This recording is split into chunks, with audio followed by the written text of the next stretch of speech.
27 রমজান হওয়ার আগে আগে একবার হলে ওই আমলটা করবেন, 2 মিনিট সময় লাগবে। ভাইরা আমার, কপালটা খুলে যাবে, ভাগ্য খুলে যাবে। আপনার সন্তানের জন্য, আপনার বিদেশের জন্য, আপনার কাজকর্মের জন্য, ব্যবসা বাণিজ্যের জন্য, সকল কিছুর জন্য আপনার ভাগ্যও খুলে যাবে। আল্লাহর কসম করে বলছি, এই আমলটা যুবকেরা তোমরা পেলে শেয়ার করে দিবা। আমল না করেও সব পাবা, শুধু তোমার একটি শেয়ারে তোমার আমল হয়ে যাবে। তুমি আমল না করেও সব পাবা। ভাইরা আমার, 27 রমজানের আগে আল্লাহর কসম করে বলছি, এই আমলটা ছাড়বেন না। এই আমলটা আপনারা সকলেই করবেন, এই আমলটা সকলের কাছে পৌঁছায় দেবেন, নিজে জানবেন এবং অন্যকে জানাবেন।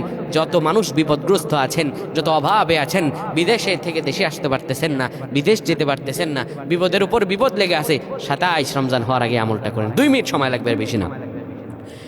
যখন ঈশার নামাজ আপনি পড়বেন, ঈশার নামাজের পরে ওযু করে নেবেন, সুন্দরভাবে পবিত্র পরিচ্ছন্ন হয়ে বিছানাটা ঝাড়ু দিবেন।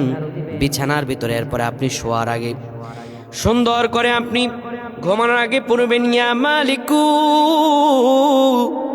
ইয়া মালিকু 100 বার পড়বেন। এরপর ইয়া খাবিরু 100 বার পড়বেন। তারপরে একবার দুরূদ শরীফ পড়বেন।